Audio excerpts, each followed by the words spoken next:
my name is Sharon. I'm a registered dietitian nutritionist, and I help you live gluten-free without the stress. In this video, I'm going to take you on a quick tour of my pantry so that you can see how we set up a pantry that has both gluten-free food as well as some food that does contain gluten for my kids who do not eat gluten-free, and how we keep those separate to keep my husband, who has refractory celiac disease, safe and keep his food safe so that he can eat it. What this video is not. This video is not necessarily a video telling you what you should eat necessarily. If you want to try something, that's great. But it's not to say because we have this in our pantry, you should have this in your gluten-free pantry too. Also, what this video is not is that it's not a video on organization. So I do think it's important to separate gluten-free food from gluten food, and I'll show you how I do that in my pantry. But this is not a video on how to best organize your pantry.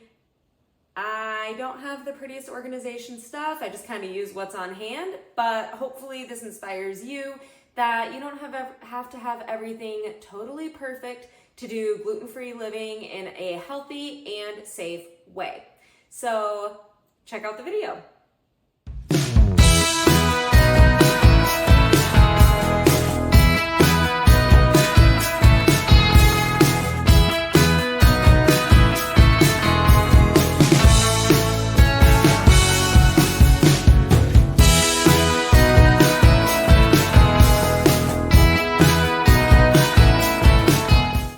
So if you're ready to see, let's go on in.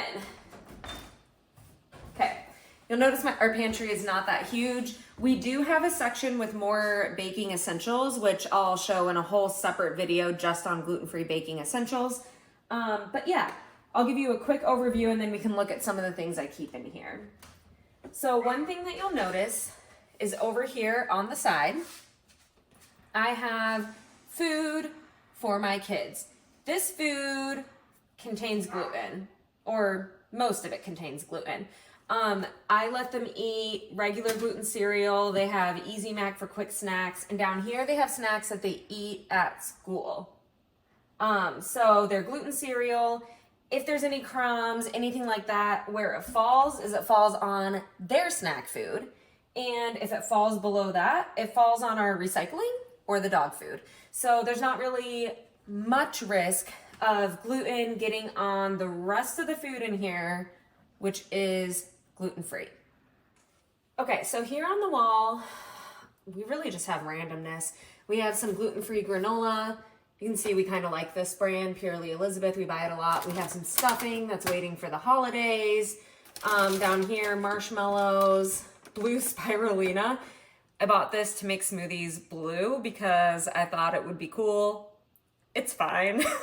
It is a good source of iodine. Just don't have too much. Too much iodine is also bad. Up here, we have some matcha, cilantro lime sauce, just some stuff that we kind of play with. We have spring roll wrappers as well as sushi nori. We love spring rolls. It's actually like a super quick meal to just, I air fry up some tofu really quick, or we thaw some frozen shrimp and make spring rolls super fast. My kids love it, and I swear when we have spring rolls, they eat more veggies for dinner than probably any other dinner we eat because they love stuffing them into spring rolls or sushi. We have some rice cakes and little containers for my kids to take stuff to school, like to dip in their lunch boxes. So down here on the bottom, we have our heaviest things. So our canned goods and extra containers of sauce for things. Tomato sauce, all that. Just the typical types of canned stuff that you see in a pantry is what we have down here. We also have potatoes and squashes here. We have some spaghetti squash, gold potatoes, and sweet potatoes. And back in here, we have our plastic bucket of drink stuff. So we have tea in here. We have hot chocolate in here. It's pretty much what we've got in here. So we can pull that out when we want to do tea or anything like that. If you go up a shelf, I call this Tyler's snack shelf, and the kids call it Daddy's snack shelf. This is where I put a lot of the gluten-free food that we use and that Tyler can just use for super quick snacks to grab and go, or a super quick meal if he doesn't have leftovers or something in the fridge and he needs to eat quickly. We have rice ramen. We love the Lotus Foods ramen. This is our favorite, and I buy it in bulk on Amazon. But I also sometimes find individual packets on like Thrive Market for a really good deal. He has some popcorn in here, some trail mix stuff, microwave mac and cheese, gluten-free that he can take with him, some microwave rice. We found these at Aldi. These are just, they're kind of like hamburger helper, but gluten-free. So he can make these for quick dinners. These come in really handy if he has to make dinner for the kids too. In here are just snacks. He has Partake cookies, Pirate's Booty, some stuff like that. His cereal, his oatmeal. We use gluten-free Prairie for gluten-free oats. This is pretty much the only kind of oats that I buy that are gluten-free. I really like gluten-free Prairie because they are what we'd call purity protocol oats, which means they grow these oats completely separate from any gluten-containing grains, and they process them in their own facility where there is no gluten and package them and all of that completely free from gluten. We've got K-cups back here. Here I have some quinoa and nutritional yeast, as well as some cashews that are gluten-free. They're not processed with wheat. This Anthony's brand, you'll see a lot of stuff by them. I use them a lot. I love them. They have a lot of gluten-free. They batch test, as you can see here. They batch test and verify their things to be gluten-free. A lot of their stuff's in bulk. They sell a lot of their stuff to restaurants, but because of that, you get it for super cheap, and you get big containers, and it definitely comes out cheaper than you would get otherwise in taco shelves. Okay, so above the gluten stuff, we have pasta and grains. We have some quinoa down here. Quinoa's not really a grain, it's a seed. But here we have pasta. When it comes to pasta, usually I just buy what's ever on sale, or if I'm at Aldi or Trader Joe's, I kind of stock up. But my favorite pasta is Jovial. I think it's the yummiest. And here we have some pasta orzo, which is really yummy, and I use it in some of the recipes on my site. But we also have their lasagna noodles and manicotti. Jovial is my favorite. I know I said this isn't a video telling you what you should eat, but if you are not a fan of gluten-free pasta, try Jovial. It's our favorite. In this bin, I just keep all of our like partial bags of pasta, as well as our Asian noodles. We have like udon noodles, pad thai, soba noodles. Again, these are all by Lotus Foods. I'm a pretty big fan of theirs too. We have the Aldi version of minute rice. I think this is Aldi version.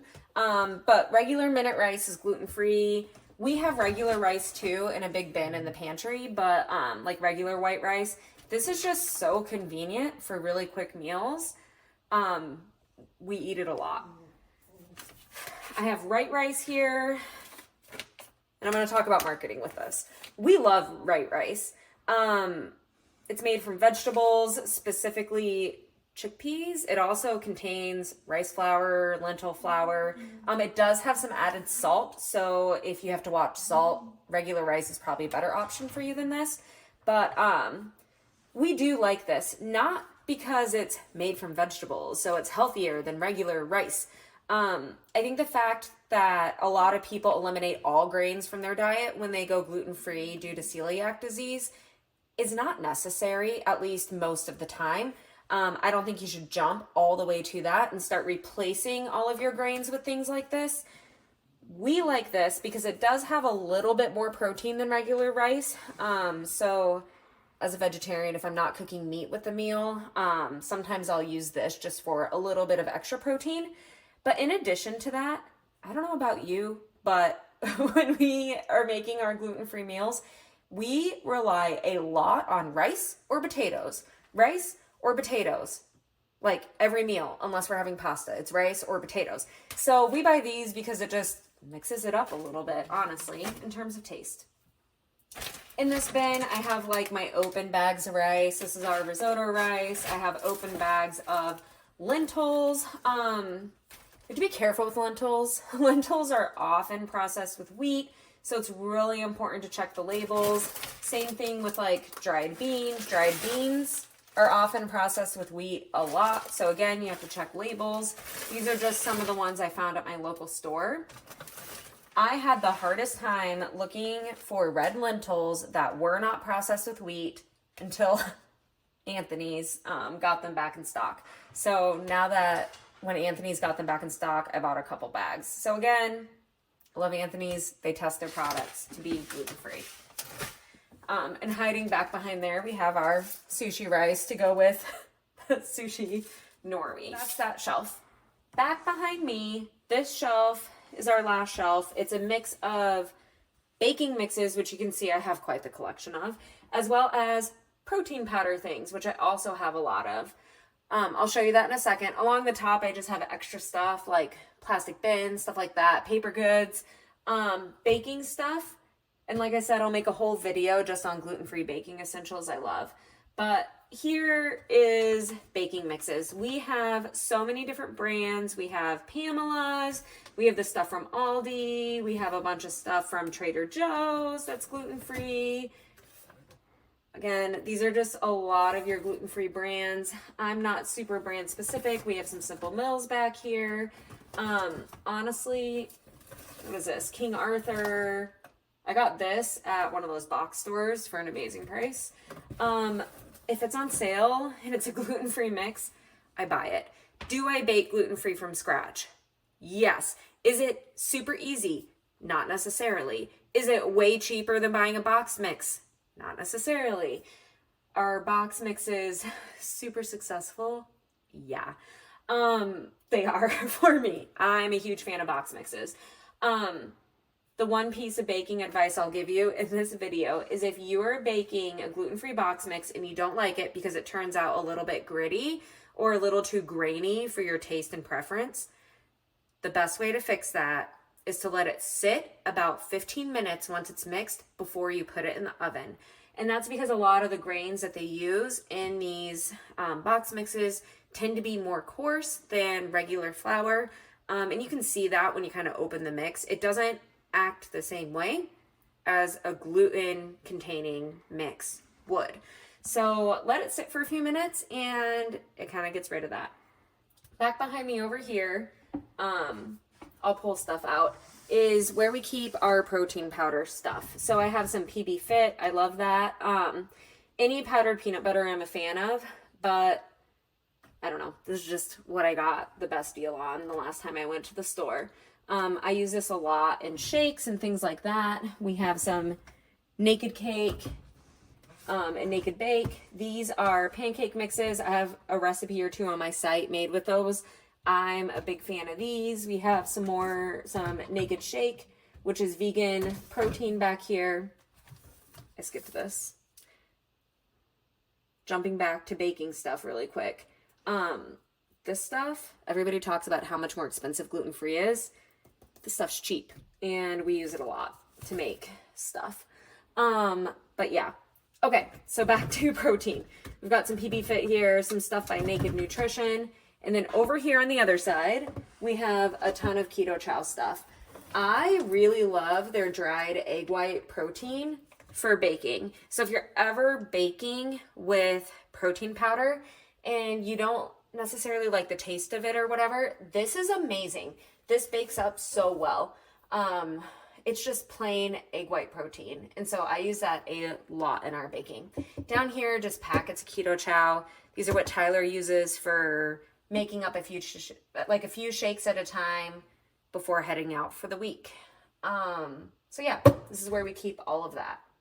And that's pretty much my pantry. What you can't see is down on the floor. We keep lunch boxes. We also keep appliances. So I have like a plug-in griddle down there, air fryer, crock pot, Instant Pot. And yes, I know an Instant Pot can act like a crock pot, but sometimes it's just nice to have a regular crock pot. And I had it before and I just didn't get rid of it. But that's pretty much the pantry. I'll make another video all about gluten-free baking essentials another time. Thanks for watching this video. I hope that if anything, it inspires you a little bit that having a home that's safe for people with celiac disease or other gluten-related disorders just is totally possible, and you can do it even if there's people in your home that do still consume gluten. Just be mindful about where you store each thing. If you're curious about any of the products that I mentioned in this video, many of them, I'm not sure if all of them, but many of them are available in the shop on my website at The Helpful GF. You can click down below in the video description to head to that shop. And if you liked this content, be sure that you like and you subscribe so that when new videos on gluten-free living with tips and advice get released, you get notified. Thanks for watching.